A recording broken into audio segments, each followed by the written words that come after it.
काय हो, तुम्ही कधी मेथीमध्ये पोहे घालून ही खुसखुशीत अशी रेसिपी बनवली आहे का? सध्या बाजारामध्ये मेथी भरपूर स्वस्त झालेली आहे, मग त्यापासून ही रेसिपी झालीच पाहिजे. चला काय करायचं ते सांगते, पण त्या अगोदर लगेचच घरगुती भोजनना फॉलो करून घ्या. सर्वप्रथम ना इथे आपल्याला एक वाटण बनवून घ्यायचं आहे. त्यासाठी आपण घेतलेला आहे हिरवी मिरची, अद्रक, लसूण आणि कोथिंबीर. मिक्सरच्या भांड्यामध्ये घालायचं, यामध्ये जिरं आणि ओवासुद्धा घालायचा, वाटण बनवून घ्यायचं. त्यानंतर अर्धी वाटी पोह्याची पावडर बनवून घ्यायची.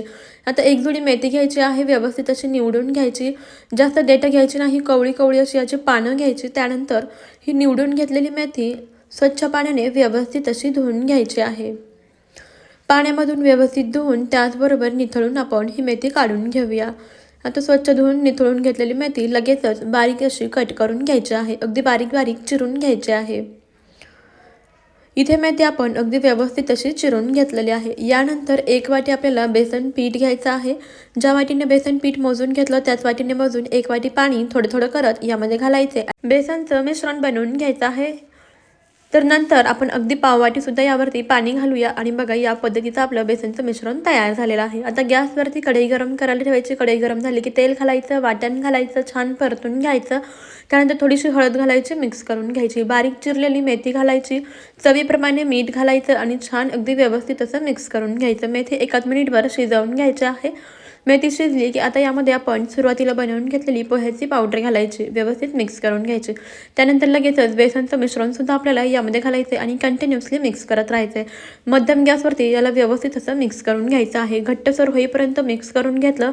आता यावरती झाकण ठेवून एक 4 ते 5 मिनिटं व्यवस्थित वाफवून घेऊया. तोपर्यंत इकडे एका प्लेटला व्यवस्थित असं तेल लावून घ्यायचं.